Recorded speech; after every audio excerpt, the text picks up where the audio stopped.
everyone at Everyday Psych Victims Project. I'm here today with Japhy Ryder, who is the host of World Pirate Radio Podcast Network. And he's here today to talk to you about his anti-psych views. What are your anti-psych views, Japhy? Quite a few, really. Where do you want me to start? You could start at how you don't think John Ford or other people who have ideas about conspiracies or are government victims, that they shouldn't be in psych wards. Yeah, John Ford is an interesting case, and we can provide links for people who would like to listen to the shows that we've done regarding his case. He was someone who was a UFO investigator based out of the Long Island area in New York, Suffolk County to be exact, and he found himself caught up in the middle of a political maelstrom. It was a real, just the way things, it was really bad timing on all fronts, unfortunately, and just a convergence of the worst possible. He just had some really bad luck the way things worked out. He had been running for political office at the time when all hell broke loose, and he had the authorities come to his house and arrest him along with a couple of his associates. But yeah, ultimately the what happened was he was convinced, or persuaded rather, by his legal representative team to enter a plea of insanity. I'm not sure if that was, temporary insanity or not, but with him having been under the impression that if he did so, that he would get a lighter sentence and only have to serve a couple of years inside a psych ward. As it turns out now, he has been confined and essentially held against his will for, it's been over 20 years now. 22 years, I think, is what the deal is. So it's incredible, though, really. And one of the justifications that the judge used at the time for his confinement was because he believed in UFOs, that he must be mentally insane. So if that's the case, so of course, if that was used to enforce clear across the board, there would be a lot of people all around the world who would find themselves, being locked up, for their beliefs. So, yeah. So the bottom line here is that it had much more to do with politics than anything else. There's no, when it comes to mental issues or him being insane in any way, that's just simply not the case whatsoever. He's not on any medication at the present moment.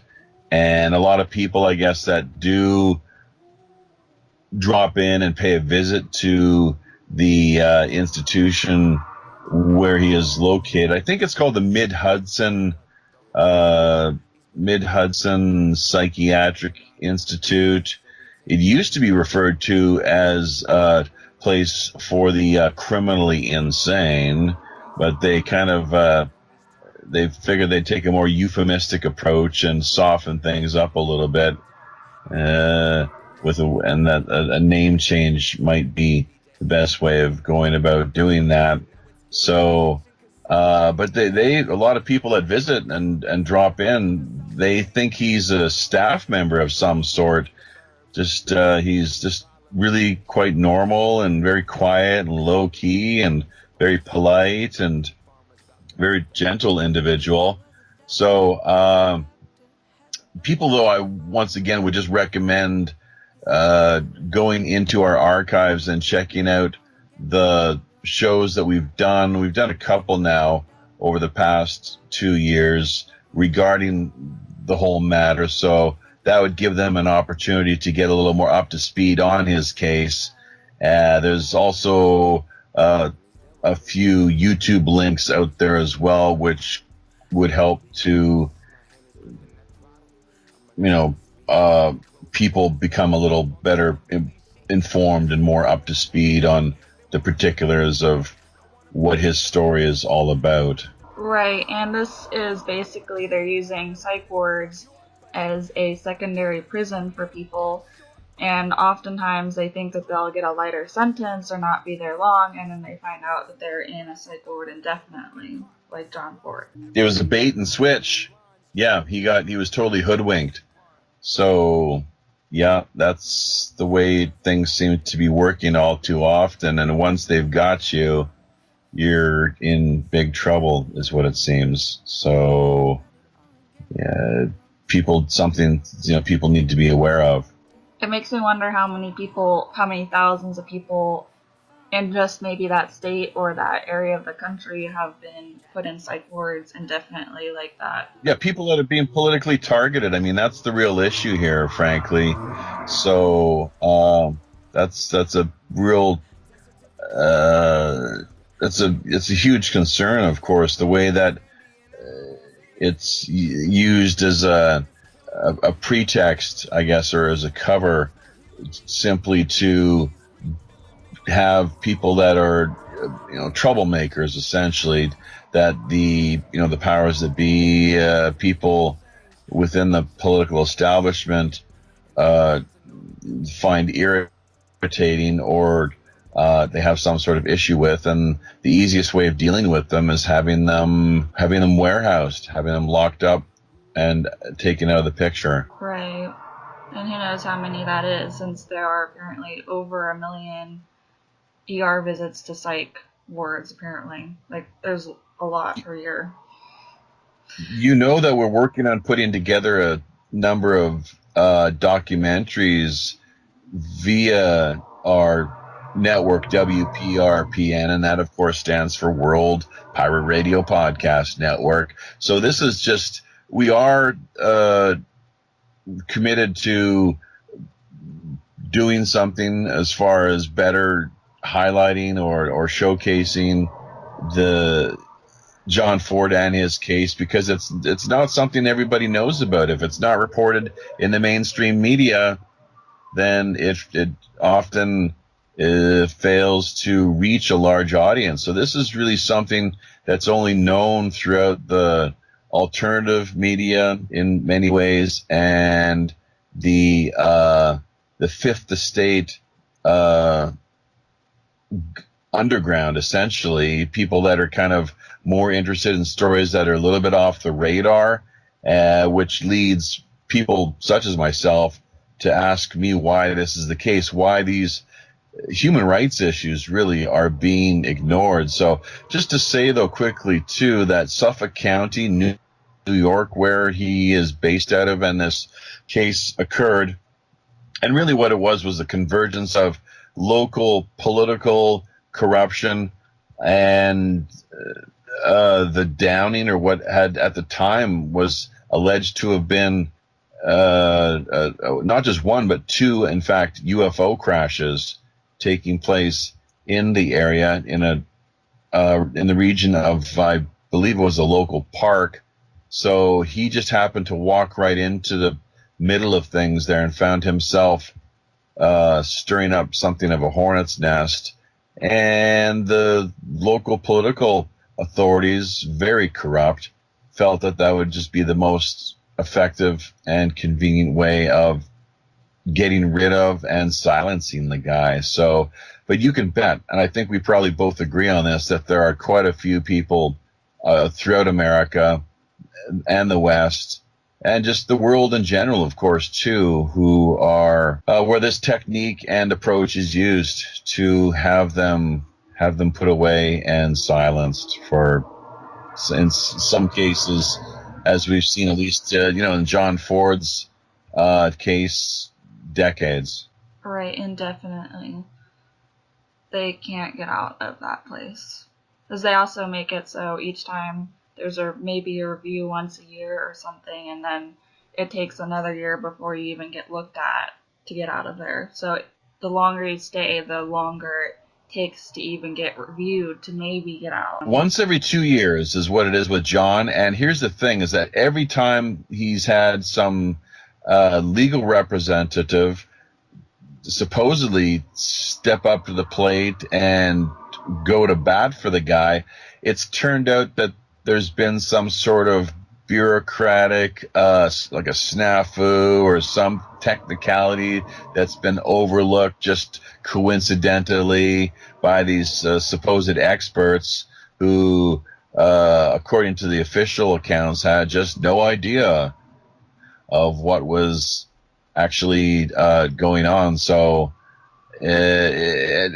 what my impression really is that these people that are representing the man, and they're bleeding the guy dry as far as people that do donate to his cause and try to provide support for his legal fund, that it's unscrupulous the way that the whole thing is being handled, and just the level of corruption.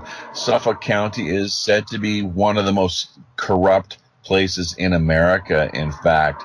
So very heavy, significant mafia involvement and presence within that region. So you can just imagine how they've managed to infiltrate and find themselves, playing a part and influencing the local political scene. And I think in John's case, this is just a classic example of how that all works. Right, and no one's even looking into it, as you said. Human rights abuses like relating to psychology or mental health is just completely ignored. So people are just ignoring it, thinking it's not an issue. People even use it politically.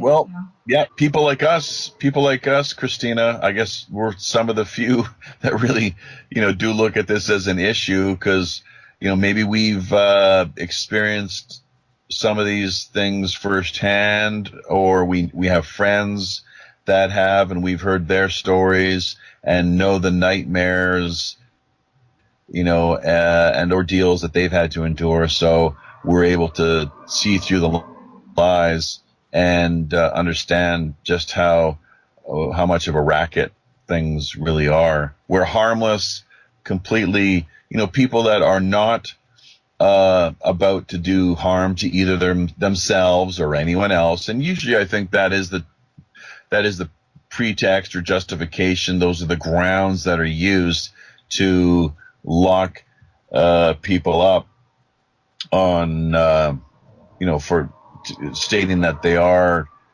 mentally insane in some fashion. That's because they are,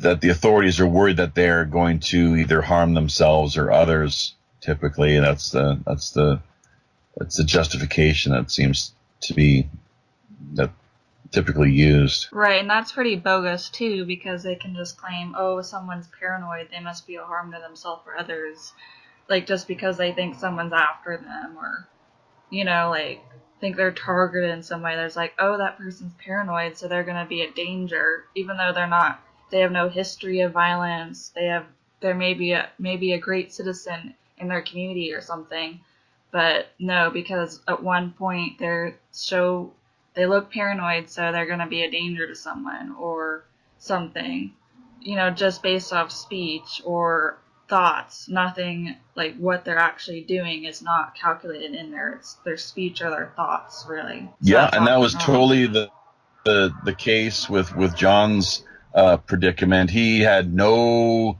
criminal record whatsoever up to this point, and he was a very peaceable person.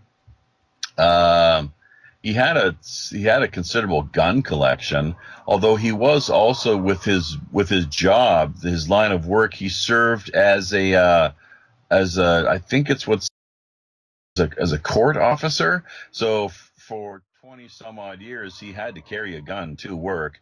I don't think he ever fired it a single time, thankfully, but that was part of his line of employment.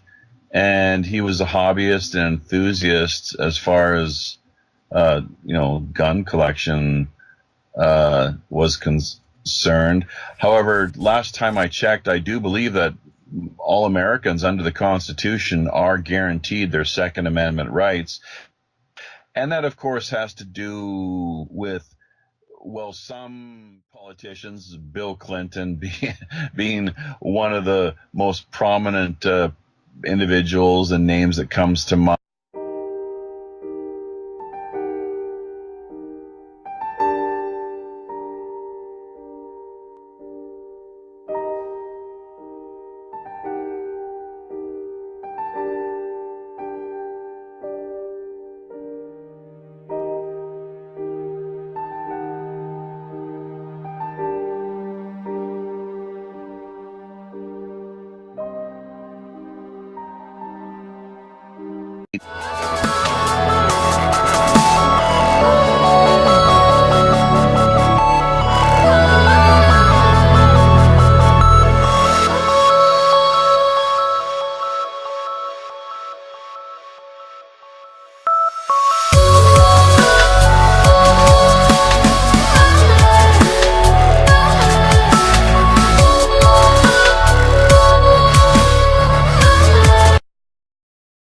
There needs to be some sort of pushback in some form. You would hope it wouldn't be violent, of course, but if that's what it comes to, I believe that's why the founding fathers clearly had that Second Amendment, enshrined within the Constitution, right after the right to freedom of speech and expression. Right, and often when they see someone, let's say that they're walking on the side of the road or something, and they pick them up, they think they're going to be a danger maybe to someone, they ask if they have guns in their place. Having a gun or weapons is dangerous, supposedly, and if you ever get involuntarily incarcerated in a psych ward, even just for 3 days or something, then they take away your right to get firearms legally for life federally, which they don't talk about usually. They claim in these myths that anybody can get them. Oh, there's a bunch of, these nut people, which is derogatory, can get guns, and that's not true. And often it's your right to defend yourself and have one. And then people will try to say, oh, well, there are a lot of self-inflicted gun deaths. Well, if you look at other countries, the rate's the same for self-death almost. Or, with Canada's pretty much the same of here, and I don't know if they have as many guns, but in some other places, the rate's not that much different. They just use other things like overdoses or something. So, say it's to prevent that isn't true. They'll just do something else. And it's just ridiculous. It is to take away your right to self-defense, and often just the question of, do you think you want to harm someone or yourself, but it could mean someone else. That's self-defense, right? You're harming them if you're angry at them or you're defending yourself. That's also harm. I don't even understand that language. It's very limiting and overreaching, and could take anyone. Basically, anyone who answers a question, if they were answering it honestly, would probably get locked up. But you have to say no and oh no, just lie all the time. And the question would be what exactly? Oh, they ask in ERs do you want to harm yourself or others? But often they don't even need to ask do you have any suicidal tendencies or thoughts, or any history of inflicting self-harm, I guess, that sort of thing. No, they don't usually go into that. They don't even have to do that. They can even put people on psych holds, involuntarily in hospitals without even asking any of those questions. They can just be oh, well, they're agitated, they're acting strange, or they call it not bizarre, but erratic. They just say, oh, they're acting erratic, and they'll put you on an involuntary psych hold. And then you don't even get asked those kind of questions during that. You don't even have to, and they just keep you there. So, oh, you say someone's Right. after me, you're gone. You're stuck in there. And they send you from there, in America anyways, to a behavioral hospital. And then maybe they'll ask more questions, but it doesn't matter. You're gone. You're on an involuntary hold at that point for like at least a week. Right. What's it going to do?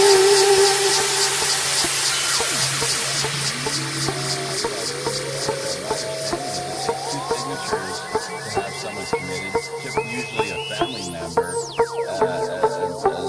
well as a medical professional of some sort. We all, and I think most people can understand. Please don't touch. And it's, you know, Please don't stop. there you go. Please don't touch. Please don't stop. Please don't touch. Please don't stop. Jealousy or Please don't touch. trying to lash out or get some kind of Please payback don't by stop. having people committed, you know. It's Please don't really, really just not the best way of doing things at all, of course. And one of the points, as you'll recall, that I did make in our earlier discussions that were, once again, just kind of casual, off-the-record exchange, is that I really feel that there are far too many people being institutionalized and forcibly medicated and, you know, held against their will. It's a real, you know, I guess I take a lot more conservative approach to things. Maybe not as conservative as you, but that it's just something that really needs more attention needs to be drawn to in order to protect people's basic human rights. You know, so that it's a predatory system. Basically, is how I look at the whole deal, and especially when it comes down to, as you say, just labeling their behavior erratic. Well, I mean, that's so easy to say. I mean, all you have to do is just write it, and there you go. That's the official record then. So, and all it is really is one person's opinion and just a way of labeling somebody. So, yeah, that's what can you do though? It's part of, I think, what we refer to over on minds.com. We have a group actually.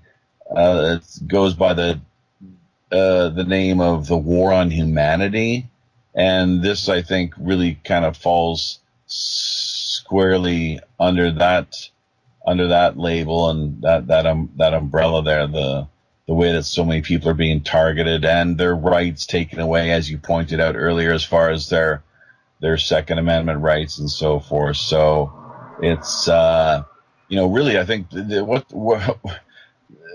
a lot of room for reform here for sure. So the more that we can do in that area, the better. It's unfortunate though too when you find groups like I think, is it Scientology? They kind of covertly have tried to kind of slip and sneak in there under the radar. Is it the Human Rights Commission? Is it something like that? This is what they've put together, and they've also, I think, they managed to take over the Anti-Cult Awareness Network or something like that. So that's a bit of an issue, of course, when you've got groups like, you know, because they don't really have the best reputation as far as treating people well, of course. So you know. What can you do? But the more advocacy that we can have in this area, the better, and the more that we can do to help spread awareness and just get people talking about these issues, the better. So, unfortunately, if big media is not willing to take them on or address these matters because perhaps it goes against their vested interests, especially when you consider who's providing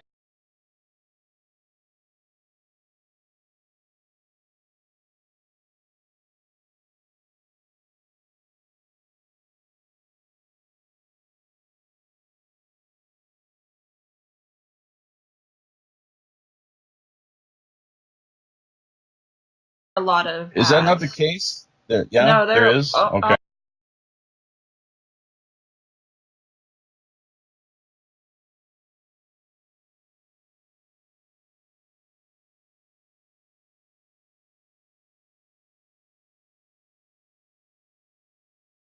for mental health are just in that category. They have their own category, and so they're all about promoting it and trying to make people believe that they're ill in some way. Oh, you're sad, or you feel lethargic, you're, you know, what they call it. So they are getting paid, and they don't want to jeopardize their money, their partnerships, in that by taking a stand. Was at hand. The final campaign in my long war against Superman. While his powers were drained from constant battle, I struck, luring him from his self-imposed exile. But my obsession had blinded me to the real threat, to Earth's true.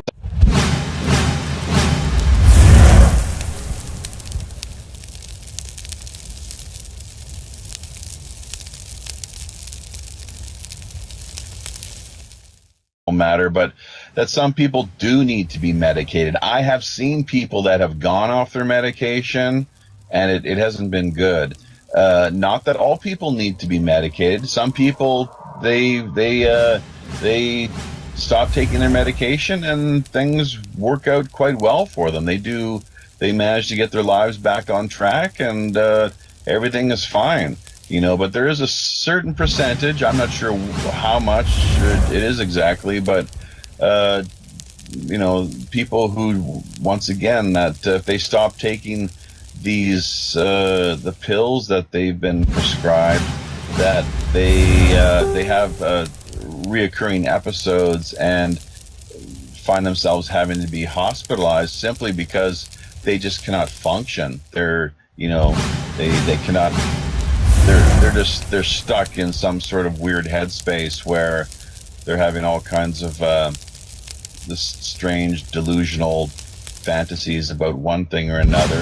Not that they're necessarily suicidal, although we do find that from time to time. But I think it's important that people do get the help that they need, but also that it's done in a compassionate and caring manner, and that they're also able to, once they've gone through whatever form of rehabilitation that has been that they've needed, and managed to recover from their kind of bottoming out, that they are able to find their way back into society and try to make a fresh start of things, and with their career and lives and family relations and so forth. So it differs. It's a kind of case by case sort of way of looking at things, really, because every situation, every Project, we're totally anti-mental health, and we're the only organization out there that is. So we're completely against anything with mental health, or even against most of psychology, really, because they're putting out these internalization ideas and these disorder views. As for those people that you saw, maybe they were experiencing psych drug withdrawal. Those can be very bad, and you can go up and down in your emotions, and you can, go through terrible withdrawal when they're off the psych drugs for a period. And then you get over that over some months, and then you return to normal, usually.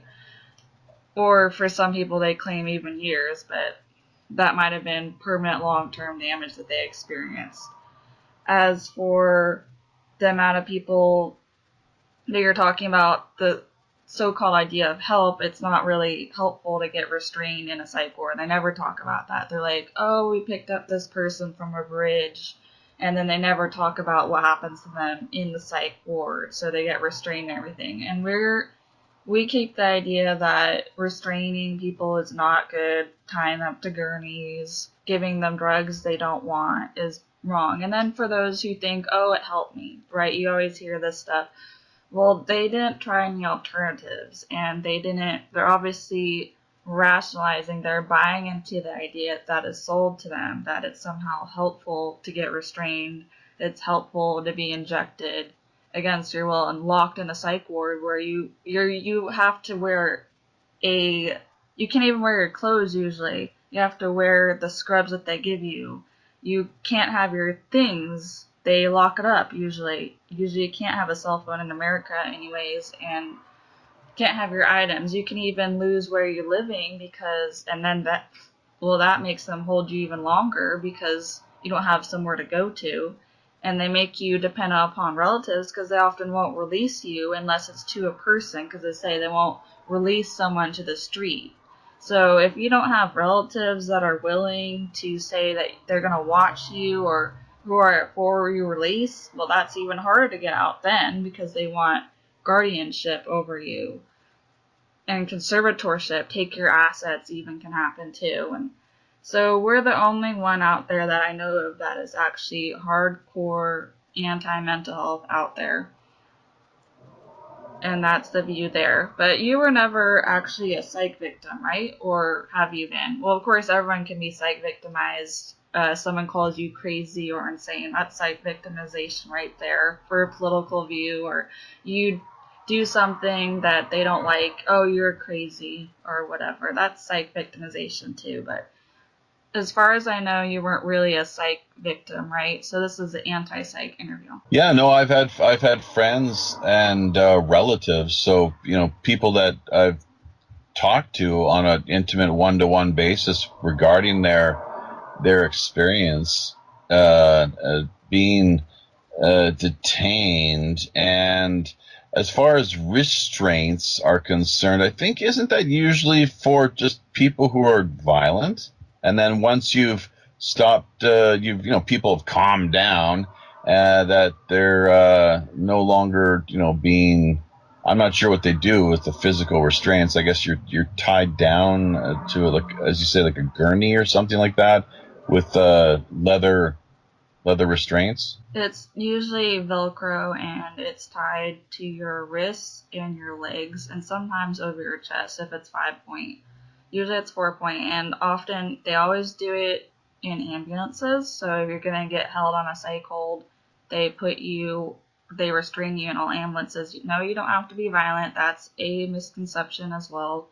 They'll do it just because because you just walked in, so they're going to restrain your stomach or some other item. Or often if you are brought in by police, they're more likely to restrain you even if you're not even violent or do anything. So if police do a psych hold because they can do that, they'll often put you straight into restraints, like right then and there, even though you didn't do anything. Is that in California, or is that all through the States? I'm not sure if that's Canada as well, but I know it's at least the States. I think it happens all over, but it's definitely at least Washington and California. And so, you were saying earlier that all you need is one signature to have somebody locked up? They can just have a police signature. They even actually have to have a signature at all because EMTs can say that a person's erratic and they'll hold you on a psych hold and you can't leave.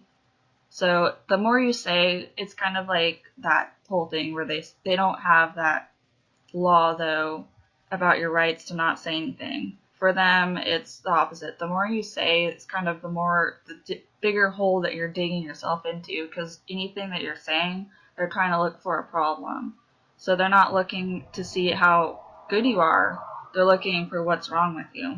And so they're trying to figure that out and hold you there. So they don't even have to You don't even have to see a judge to get held there for a long time, like for a week. You don't even have to see a judge at all, like, or anything. And even if you do, the judges they have their own courtrooms for psych facilities. They have their own little room that they take the judge, the so-called judge, and they always rule in favor of the doctor because doctors are golden and anything they say matters, and they call psychiatrists doctors, or even psychologists. In Washington, they have psychologists do it there, and anything they say goes, and it's like assembly line. They just bring in the next person with their own little courtroom.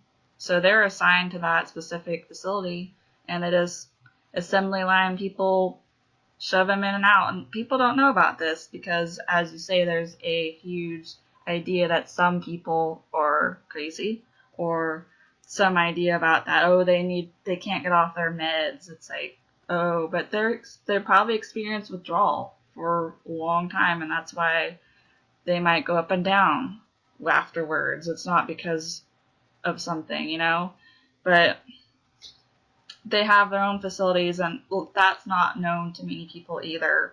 There's this whole idea it's just selling it. Oh, it's help. Well, what about the victims? And that's why EPVP is created, to show the victim side and a new narrative that is not typically shown. Right. I think, I'm not sure if you've had anyone like this on your show yet, but somebody who, like a pharmaceutical expert would, I think, make for an interesting guest.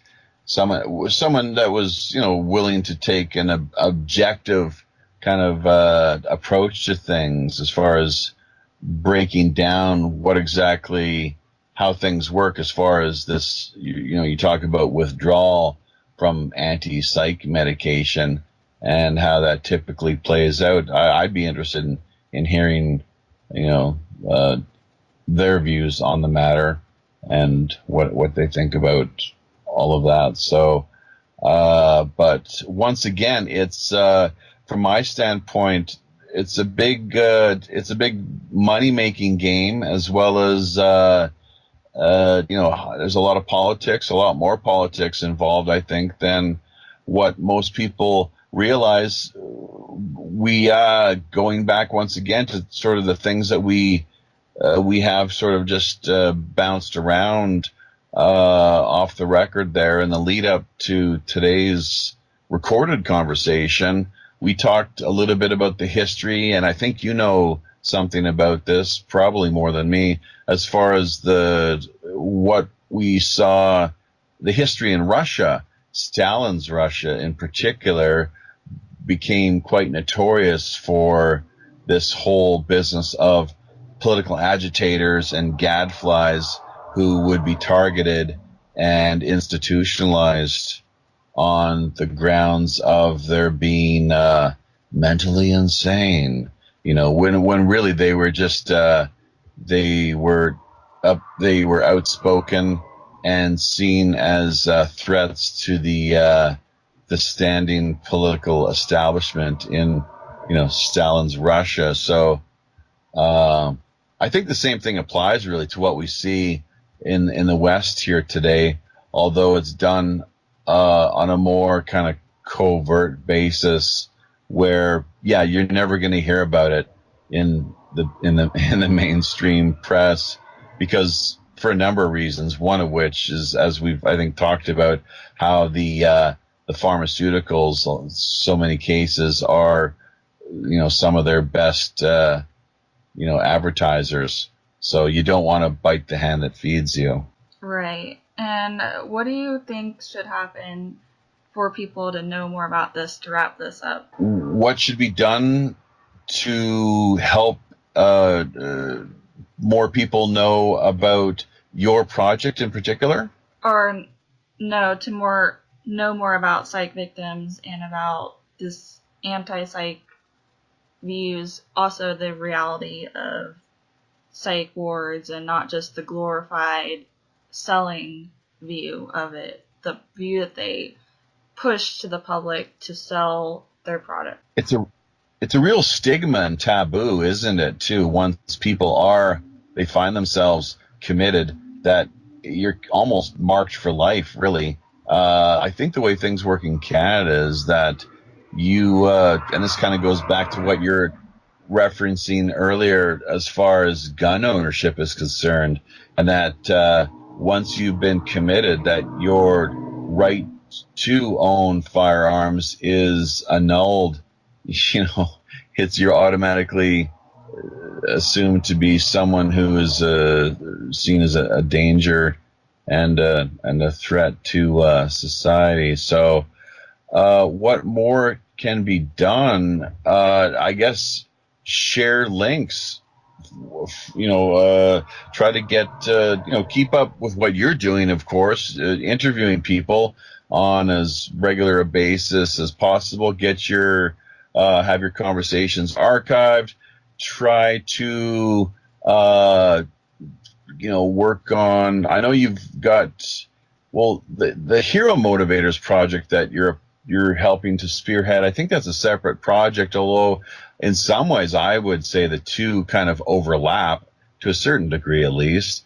But just try to keep adding news content and links and blogs and work on getting the word out there as best you can, and just trying to do whatever it takes to cultivate greater awareness, as well as trying to remove the stigma of mental, so-called mental illness, and really seeing that how so much of it is just labeling. One of the last points I guess I like to make is how the Diagnostical Statistics Manual, DSM. They call it. Is it the DSM-V or the DSM? I guess DSM-V would be DSM-5, correct? Right, they're on 5. Yeah. Now. Well, but isn't it interesting? This is another red flag, clearly, for I think any rational person. How they just the psychiatric authorities are magically discovering these new diseases or mental conditions which need to be added to the book, and it's a growth industry once again.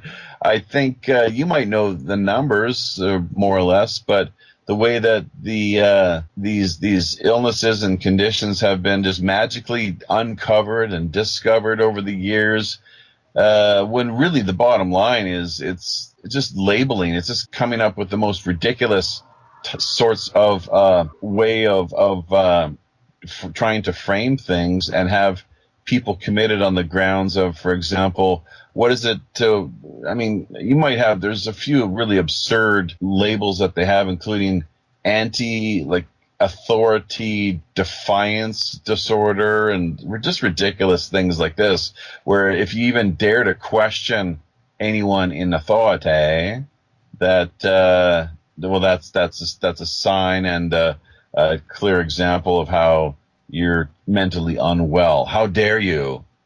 So which once again that harkens back, for me at least, to places like Stalin's Russia, where it's a crime to even question these anyone in authority. Because I mean, hey, how could they possibly be wrong, right? I mean, it's just the default position is if you're in a position of authority, you must be right. There's no corruption, of course, and your ethics are just so wonderful and sound that it's impossible for you to ever make any mistakes or to treat people unfairly. Right.